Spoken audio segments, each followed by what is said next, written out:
After clearing away the broken pieces of glass, Layla decided to head towards her dorm room. Underneath her bed, she pulled out a little chest with a digital lock. After entering the authorization code, the chest opened, and she took out a sphere-shaped object. Pressing the top of the ball caused it to light up, and she waited for a few moments as the light dimmed in and out. "Hello, Agent 84. Do you have another report to give?" The pain had gotten the best of him, and he was willing to do anything to get rid of that hunger.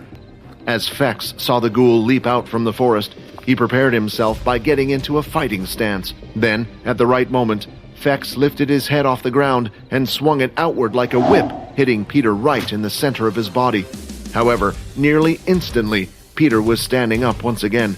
A few of his ribs had been broken in the process, but they regenerated almost instantly. Is he starving?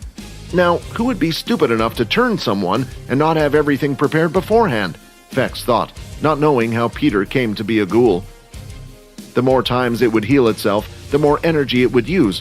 It was starving itself more each time it healed, and eventually there wouldn't be any energy left, and healing would come to an end. Peter came rushing forward once again, but Fex didn't look too worried. "I'm not into killing other people's family members. If I did, then it could start a civil war, and I don't want to be the one to blame for that." He ran towards Peter, and just when Peter was about to swing for his head, Fex ducked at the right moment. He dashed forward, not touching Peter, but swiping his hands around him in the process. This continued onward for a while. Peter would strike while Fex would dodge, staying close to him, moving his hands but not touching. Peter had fallen to the ground and was now completely tangled and tied up in some type of string. "It's a shame. If you worked for me, I could turn you into a really good puppet. You're quite strong for a ghoul. It took more strength than I thought to slow you down." He then lifted Peter's head off the ground and looked into his eyes, casting some type of spell. "Suppress the hunger within yourself. Calm down." After saying those words, Peter felt something inside his body change. The hunger suddenly didn't feel as bad as before, and he was slowly starting to get a hold of himself a bit more. "I didn't create you, so the spell won't last for long," Fex explained. "Now tell me, which family do you belong to?" "What do you mean, my family?" Peter finally answered. "They have nothing to do with this. They're just normal shopkeepers. Keep them out of this." Hearing Peter's words, Fex felt like something wasn't quite right about this whole thing.